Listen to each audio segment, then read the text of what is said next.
कर हम अपने समाज की सेवा करने का मौका मिलता है। वोट से हमें राजा बनने का मौका मिलता है।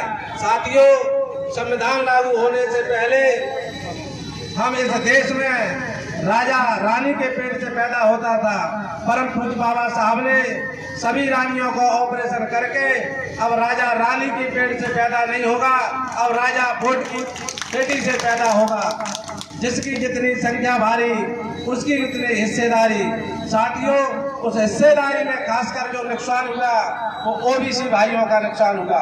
परम पूज्य बाबा साहब ने जो प्रावधान आरक्षण में किया, उस समय इस देश के अंदर साइमन कमीशन आया और साइमन कमीशन में जो सर्वे हुई उसमें ओबीसी के भाई नकली ठाकुर बनकर उन्होंने कहा मेरे साथ इस देश के अंदर भेदभाव नहीं होता।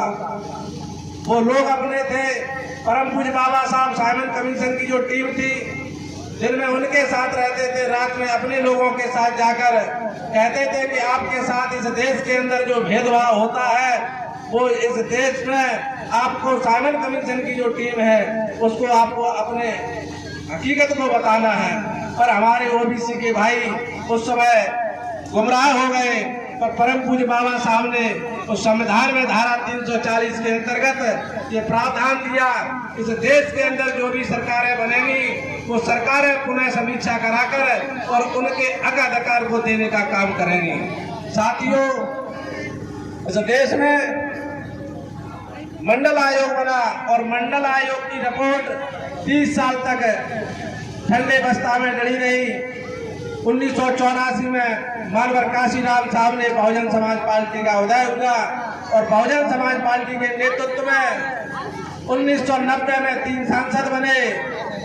मानवर काशीराम ने इस देश में ओबीसी के आरक्षण के लिए 300 सभाएं की और उन 300 सभाओं के बाद तब भी ओबीसी नहीं जागा।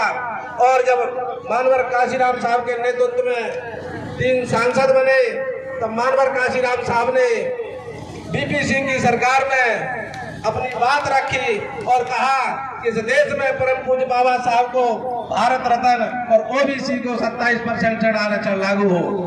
इस देश में ओबीसी का बड़ा दुर्भाग्य है। साथियों, इस प्रदेश में ओबीसी के मुख्यमंत्री और इस देश के अंदर ओबीसी के प्रधानमंत्री होने के बाद भी जो संविधान में हमें आरक्षण मिलना चाहिए, आज मध्य प्रदेश में 27% आरक्षण लागू नहीं हुआ।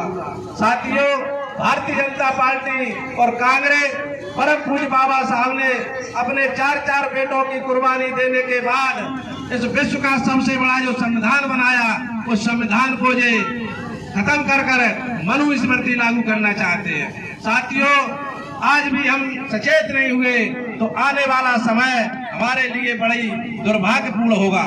साथियों, जिस तरीके से जो निजीकरण का दौर चल रहा है, इन्होंने समझा कि जो 14% आरक्षण के ही वजह से आज जो भी हमारे भाई जो सर्विसों में पहुंच रहे हैं और वो अपने ऊंची कुर्सियों पर पहुंच रहे हैं, तो उन्होंने समझा कि इनको कमजोर कैसे किया जाए। तो यहाँ की जो मनुवादी सोच की जो सरकारें हैं, उन्होंने सबसे पहले शिक्षा को कमजोर करने का काम किया। इस प्रदेश के अंदर जो कटोरा वाले स्कूल हैं, उनमें हमारे जो बच्चे हैं वो कक्षा 1 से लेके 8 तक फेल नहीं होंगे, उन्हें पास कर दिया जाएगा।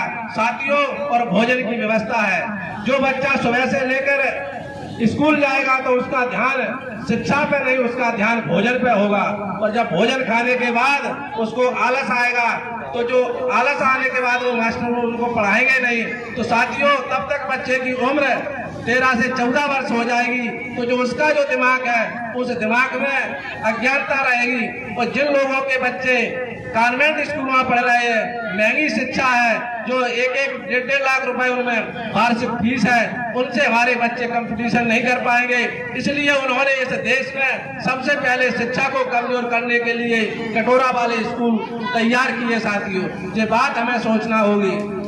साथियों, ज्यादा ना कुछ कहते हुए आने वाले 2023 में और 24 में इस प्रदेश में और देश में चुनाव होने वाले हैं। अगर परम पूज्य बाबा साहब का हमें संविधान बचाना है तो बहन जी के नेतृत्व में मध्य प्रदेश और देश में सरकार बनेगी, तभी हमारे हक हकदारों की सुरक्षित रह पाएंगे। साथियों, कुछ बातें मुख्य और बातें जो हैं वो हमारे प्रदेश अध्यक्ष जी आपको विस्तार से बताएंगे।